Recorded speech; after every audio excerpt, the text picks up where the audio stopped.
Hello po sa inyong lahat. Magluluto na naman po tayo ngayon. Ngayon po, gagawa po tayo ng Scottish egg. Sa mga hindi po nakakaalam, popular po na pagkain ito dito sa UK. Kailangan lang po natin ng itlog tsaka yung karne. So, ipapakita ko po sa inyo kung paano ko ito ginagawa para hindi na ako bumili sa labas.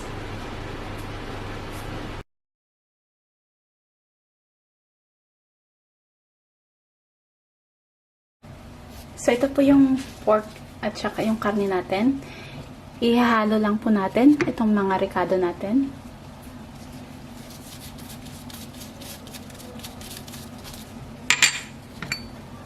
Sugar. Salt.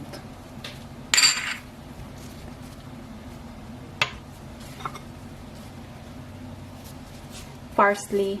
Dried parsley. Black pepper. Cornstarch o cornflour at saka itong mince garlic po natin o yung grinated ko siya ngayon. Tapos itong sesame oil at saka itong vinegar. Ito po siya, ibuboil na po natin. So after po ng 6 minutes, kailangan po nating buhusan ito ng malamig na tubig.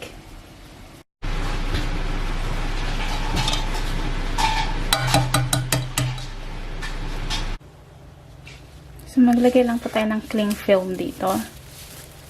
Tapos, ang gagawin po natin, kumuha lang po tayo ng mixture ng karne natin. Kailangan nyo po siyang i-flat.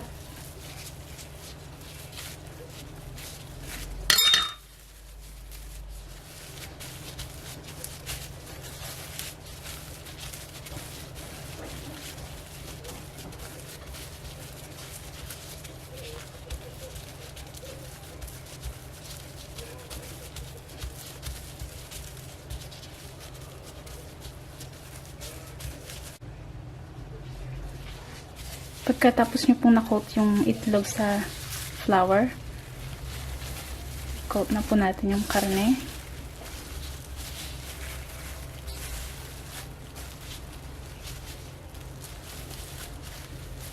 I-shape nyo lang po sa itlog. Kung anong excess po, alisin nyo lang.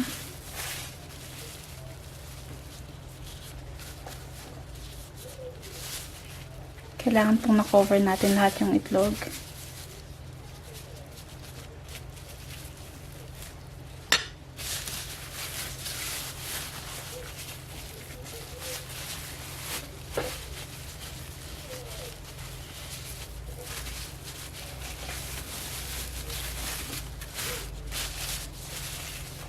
Kung wala po kayong gloves, pwede nyo gamitin yung kamay ninyo.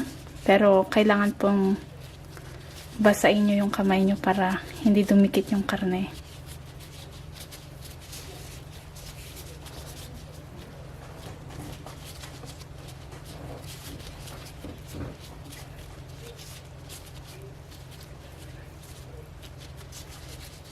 So, kung perfect shape na po,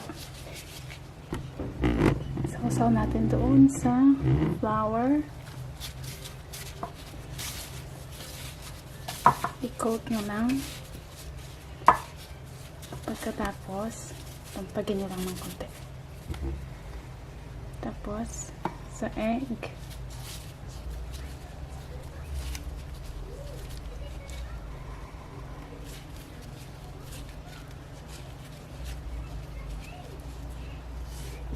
Tapos, sa breadcrumbs na po.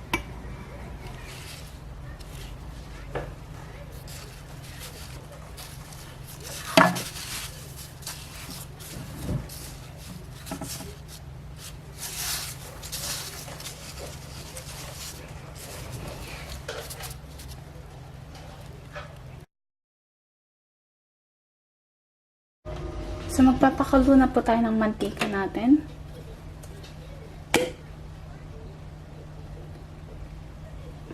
Piprito lang po natin yung Scottish egg.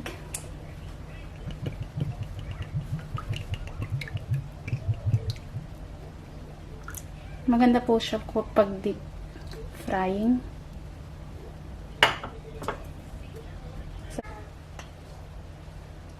Lalagay lang po natin, tig-isa.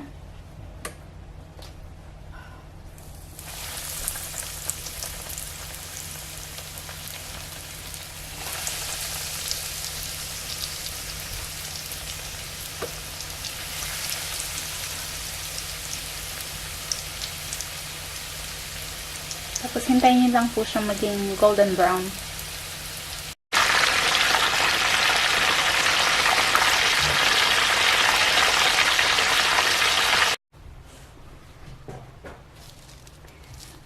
Luto na po siya.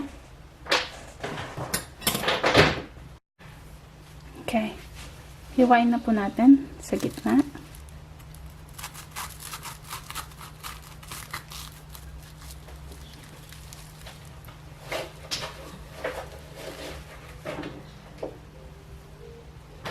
Yan po yung Scottish egg natin.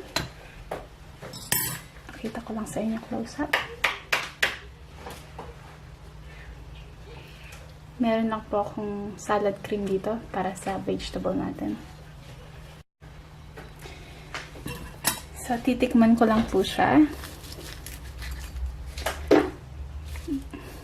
Sa mga gusto po ng medyo hard-boiled egg, i-boil nyo lang po yung itlog for more than 6 minutes. Ito po siya.